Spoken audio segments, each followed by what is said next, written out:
It's time for a Humans in Tune conversation with Darren on 93.9 Mike FM. Hello, 93.9 Mike FM Facebook friends. We are here today with Christina Kaye for a Humans in Tune segment.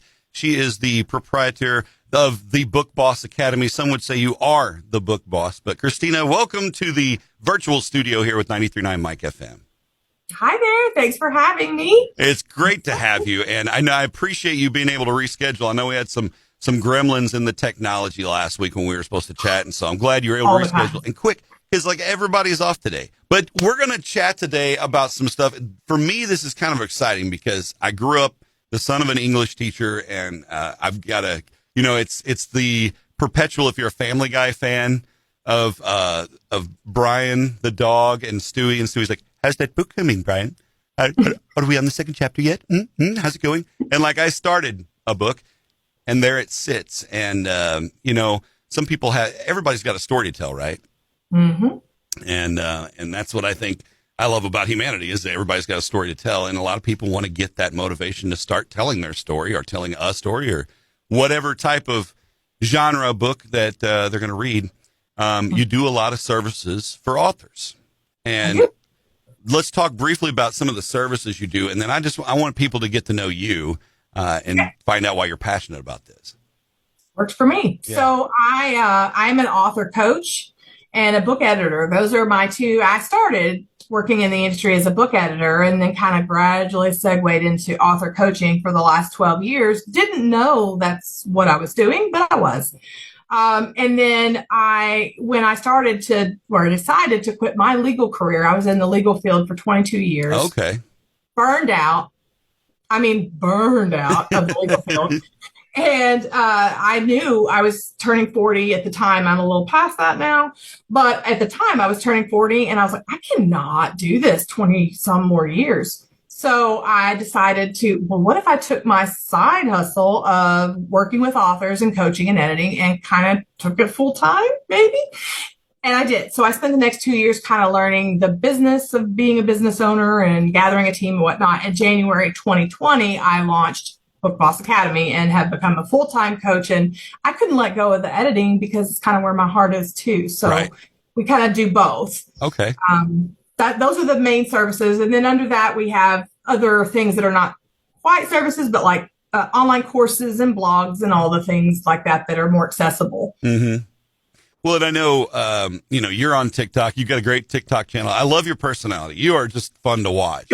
Thank you. Yeah. And, you know the value of that rapid feed, social media, instant gratification kind of thing. And as a promotional thing for anybody, it's great. But, you've used that to kind of redirect things. And I love being kind of a grammar stickler myself. You see those folks that'll have some English, and it was... mispronunciations or whatever it's going on. Yeah. That stuff's always a lot of fun. It is fun. I have a good time on TikTok. And what's so funny about that is, if you went back 3 years, I would say, and you told me, Christina, you're going to be a quote viral TikTok person and you're going to be going live talking to hundreds of people every day of the week, I would have laughed in your face. Because right. And I might have taken some physical harm. I don't know, because it was so not me 3 years ago, but I just kind of faked it until I made it in the beginning. And now I do. I love it. I love every bit of it. My TikTok group is just a great group of authors and people. So they make it fun, really, honestly, as much as I have anything to do with it. That's absolutely a big part of it. Yeah. And having a group of people that regularly follow and you take that input to heart too. When people are like, oh, I've got an idea of something you could try for your show or for your, whatever, however you want to call it. And you get that feedback. It's kind of fun to see how that evolves you as a person on the other end of the camera, right? I'll tell you one little anecdotal story, if I may. The first and only time and you could dig and find this if you really felt like it, the first time anybody probably ever saw me cry publicly and maybe ever was on a TikTok live. And it was because of that. It was feedback from my TikTok followers. And you wouldn't think you would get all emotional at this age in life, but I was rambling about who knows what and talking. And I hadn't been looking at my comments. And then I did, and my followers were chatting amongst themselves, and they were telling each other how great Christina is and how she's been so inspirational. And that's awesome. I couldn't breathe. It was the first time in my life I'd ever heard third party, just unsolicited feedback. And I'm not saying that to like self promo. Like I'm just being saying, on the fly in a room where people are being nice to you. Yes, it's pretty awesome. It was real. I started crying. I was like, y'all just got me. You got me. And but it really, the reason I tell that is not self promo. The reason is to say that's how much I feel about them as well. Like they are great and supportive. I can list 20 off the top of my head. They're there every time I go live. And it's a great community. So that's awesome. Author Talk in general is just a great community. Well, yeah, I do a Facebook Live Monday and Friday mornings on my rock station morning show. And it's the same kind of thing. There's this great community of people it's this group called Socially Distant Fest that fired up because of obvious reasons in COVID time. Yeah. But, it's the same kind of deal. And to know it's a group of friends. You get to hang out with your friends and catch a lot of new people and inform them and all that cool stuff. So, here you're embracing that, and you found yourself making this monumental change in your career as far as the dedication to do it, right? Because that's the thing. You're stepping off the pier now. I have to actually go out here and swim or drown. And that's worked well for you. And so here you are. So thinking back to what got you kind of on this track as a side hustle, even what is it? Was it have something you've always been passionate about, or? No, funny enough, you know where I was actually headed. Let me backtrack for 1 second. Most of my clients and authors that I talk to, and I don't know if you feel this way, but a lot of authors say, I always wanted to write a book. I always wanted to be an author deep down. I always wanted that. That was not me. I did not. No, I loved books. Right. I loved reading and I loved creative writing. Looking back on it, it makes sense. But no, I was going to Broadway. Darn it. That's where I was headed. I got you. I thought that's where my passion was. And I even did local Broadway for a while. But then I got married, had kids, and had to have a career, which is how I wound up in legal. Big kid job. But no, I didn't. Yeah, right. And I didn't actually start out in that. It fell into my lap almost literally. It's a long story, so I won't go down that rabbit hole. But it did. It just kind of happened one day, and then I found that passion and roll with it. That's amazing. I think, because like I said, I grew up as the son of an English teacher. I can remember in 7th grade, my English teacher in 7th grade, she would give us bonus points if we would find typos or broken sentences, grammar mistakes and sentence structure mistakes in the newspaper or whatever, and we'd circle it and bring it in. She'd give us bonus points. I swear that's the only way I passed 7th grade, because I was the freaking the church bulletin. I brought in the church bulletin, and I know I probably got like demerits in heaven for that, but it was. But you got amazing. The points with mom, and so Yeah, but to me, the book writing process itself seems like this incredibly arduous mountain of just that's insurmountable. I can't make that happen in my life. But now, I feel like technologically it's a lot easier, but you still writing a book that's a lot of words. That's a lot of things to say. So how do you get somebody started on the process? That's a great question. And I love hearing you say that, because for 2 reasons, because it is and it isn't. Mm-hmm. It is when you very first kind of make that decision, I'm going to write a book. It's like, okay, now what? Because there's all the things, right? Oh, I got to learn how to craft a story. I got to learn how do I start the story? There's all of that, right? And then if you want to be a self-published author, that's all a whole new can of worms, right? Mm-hmm. So it is. But then the funny thing is, once you learn or work with someone like me or a coach or anybody who kind of knows what they're doing in the business, and I would sit with you for even an hour, you would be amazed if we sat down how daunting it really can be. It's the idea of it, I think, that is more daunting and more overwhelming than the actual practicality of sitting and doing it. I think, but to get started, the best, I forgot to turn off one of my notifications here. The best advice that I would say as far as how to get started, when you first realize, okay, yes, I'm going to do this. I want to write this book. Now what the heck?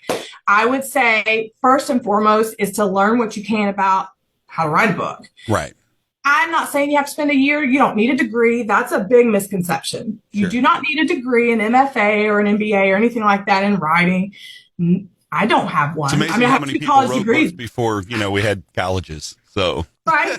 Exactly. So I have 2 college degrees, but they have nothing to do with Sure. literature or books. So you don't need a degree. But what I would recommend is, and we're not talking months, even years, just a few weeks, read some podcasts, listen to some really good podcasts, read some good books, maybe some really good YouTubers or people that know what they're talking about, and just learn some of those things that you need to know and get familiar. That's the very, very first step. Yeah. Too often authors make what is, I believe, one of the 2 or 3 biggest mistakes is getting so eager and excited about it that we just dive in and start writing. And that's the kiss of death. So we can't do that. But that's the first step. Definitely learn what you can, as much as you can. Even if you only spend 2 weeks on it, that's better than nothing. Well, it's like anything else, you stretch before you run a marathon, you practice before you do this, that, the other, same kind of concept for sure. Yep. And then after you do that, once you've kind of spent, even like I said, just a couple weeks of just learning all you can, devouring all that you can bring in, I would say the very next step is I don't know how involved in the writing community you or your listeners are, but there's this ongoing debate in the writing community of plotter versus pantser. Have you heard of this? I have not. Okay, so a plotter is kind of what it sounds like. It's someone who plots out their story and does that before they start writing. Right, storyboarding the movie, so to speak. Right, outlining whatever you want. There's varying degrees, but that's the point. A pantser, this is really the word. A pantser is someone who just, I got an idea, I'm going to sit down, I'm going to write. No planning, no developing, no whatever. So where I live in this gray world, and that is me in politics and everything. I'm just gray.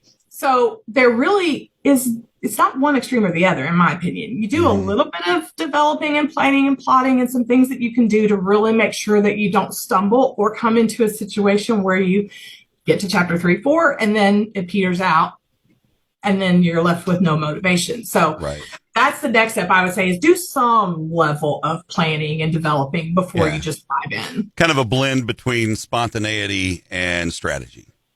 You can have both. Yeah, you can absolutely have both, because you have, like what I teach in the Book Boss method is to do like 3 days worth of some pre-planning and developing. And then you get to be spontaneous. Then you get to take that 1 sentence outline. You still get to be spontaneous about that entire chapter.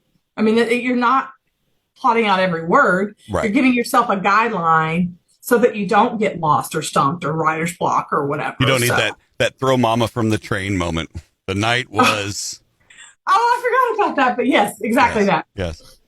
In editing, again, I talked about being a grammar stickler. Has anybody picked up on that? I don't know, but no, I never heard you say that. I had a friend of a friend publish a book, and I got it and I read it, and I had such a hard time getting through it because it had been edited, but not edited well, and it read like it was broken, and that's such a frustration because it was a good story. That's often the case. Yeah. And that is the service that you provide, is making sure that when stickler Karen Darren here reads the book, doesn't go, this is terribly put together and broken and I hate your story. So, and you know what? It's not just Darren. It's especially with everything being online and so accessible for people to provide feedback, not just to authors, but everything, right? We can provide feedback about our Grubhub order and everybody knows about it. Right. So we have to be place. Yeah, right. You have to be really conscious of that. So that's, people will like to debate with me and come at me with this whole, I don't want to pay an editor. Okay, fine. Don't. Yeah, that's your option, but don't, but come see me in a year and let's talk, So, but yeah, that's the big thing, is that there's so much more to editing that a lot of authors, and I did this too, because I am like you, naturally gifted with spelling and grammar and those kind of things. Plus I was taught it as well. Right. I assumed, as many people do, that, well, hey, I'm a good writer. I can string together a sentence. I don't really need an editor. I can run it through Word. Right. But there's so much more than just grammar and punctuation and things. There's, on a content and line editing level, there's sentence structure, there's verbosity, there's purple prose, there's all the things. But then, like you said, the book itself kind of read broken. There's bigger picture things, character development, and is the story flowing properly? Is the pacing too fast or too slow? And so having an editor is way more than just having a proofread, basically, is what most people think of it as. So really, I guess as a suggestion to someone who is saying, okay, I get what you're saying here, and I've got this balance of pacing that I'm writing at, meaning I'm not just throwing it against the wall and hoping I write a story, maybe this will take some of the pressure off of their self-editing brain. Like for me, I think that's a big part of mine, is I'm trying way too hard to write a final draft the first time. Let me answer that. Yes. I'm getting my politician voice on now. Your job as the writer of that book, and this goes for anybody writing a book, your job, you're not the editor. You're not the cover designer. You're not the proofreader. Your job is to tell a story. So what you need to focus on doing is getting the story down on the page and nothing else. So get the story on the page. And when you eventually, people grumble about having to pay an editor. Okay, grumble all you want, but that's what you're going to pay them for. You're going to pay them to go and fix it and help you and guide you. And if you hire the right kind of editor, I mean, I'm one of them, but there are plenty. Wink, wink, eh? Yeah, nudge, wink, wink. But there are, as long as you do your due diligence and you make sure you're getting someone that, like you said, that book may have been edited, but maybe not high quality. You have to find someone that knows what the heck they're doing and they have the experience. And if you do, then that weight that you've been carrying of that self-editing and I got to have it, it just doesn't play right. Or what about maybe was her hair purple or was it blue or I don't know. All that stuff, that's what you're going to pay your editor to do. Your job is to tell a story and nothing more. And that's a big, that's a big relief to me. That's a big relief to anybody starting that, because you're right. That's where my brain goes. Like, even when I was a kid, I started writing a book when I was like, I don't know, 12. The first thing I did was drew the first page, what the inside cover artwork was going to look like. I wrote about 3 pages of that story and promptly quit because, I was a 12-year-old kid, also had shiny. Right. There's that too. But yeah, so, I mean, I think that's a big relief to that. And as far as, we've mentioned before we miss out on promoting you, because I really want to talk to you about what you're doing now. You've made this your full-time gig despite COVID. And this is going to sound probably stupid, but I would assume that business got better when everybody had to start quarantining and staying home, as far as for you, as far as people having time to, hey, I'm following her on TikTok. I found out about this Book Boss Academy. What's this? How is that true? How did that work out for you? Funny that you asked that. And I've always been, pun intended, an open book about my life, my experience. I mean, people that have gone back and watched my TikTok going back 2 years know I'm very open about my life. And as far as business goes, I'm the same way.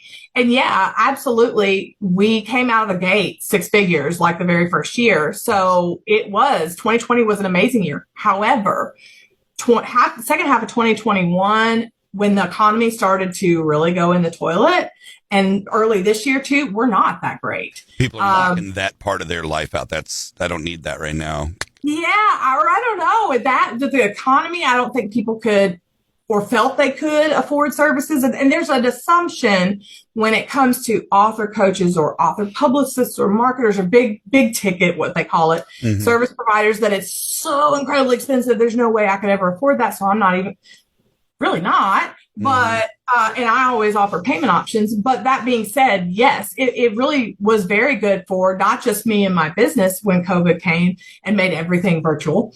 It was good for authors. It was a really good time for authors to sit down and be like, okay, well, I'm stuck at home. Right. So I guess I better write that book now. So yeah, it went both ways. It helped them. And then it by virtue ended up helping me, because by the time they wrote the book, now they needed help and they needed guidance. So yeah.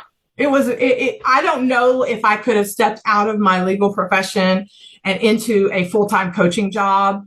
If I didn't do it that year, I don't know how successful it would have been. Right.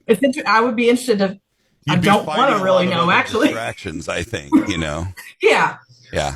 Well, and it really was kind of, I can think of a couple other people that kind of came out of that same concept is, like my morning show deal was like, I don't have anything else going on. I need to talk to humans, and it's just the way it is. I mean, radio is one thing. We talk to people, but it's not a two-way conversation. And when you can engage with somebody like this, like with the TikTok lives or Facebook lives, any of that live social media, when those folks are everybody sitting at home, I mean, that's the conversations. I think a lot of honest conversations came out of that time. Well, and it is a great way, and honestly, to kind of follow up on what you were just asking about the business growing in 2020, another factor in that, which actually still ties back to COVID, was that TikTok. I don't know if I would have done as well if I hadn't gone viral on TikTok that first 6 weeks or so that I was on there.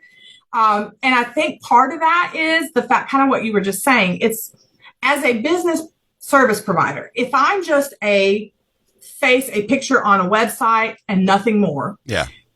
I believe you're going to be less likely actually to want to hire me, engage my services, pay me whatever amount of money to help you, because I'm a picture of a person on a website. Whereas if you can tune in on TikTok and see me flubbing and acting stupid and doing silly dances, well, obviously I don't take myself that seriously. So I can't be, but here's me. Here's that my personal factor is there. Yeah. I think it's kind of the evolution of the resume. You can almost think, before we had any social media, before MySpace, it was just a resume. You might find a picture of them if they attached it. Then MySpace hits and it's, I can go look at this person and find out, they're doing keg stands last week. What was your song on MySpace in the background? Oh, gosh. I don't remember. It was probably something angry and ska or something. Probably back. But man, I don't know. I was actually, in those days, I was working a tour job and I was traveling all over the place. Oh, you didn't have the time. It was probably some obscure band that I was working with that I thought was cool and nobody knew about. So, I had to be that Whenever MySpace comes up, I love to ask that because I just find it's so funny because you forget that we even had songs on the background of our. On your top 8, you got to have your top 8. That's where you know who your best friends are.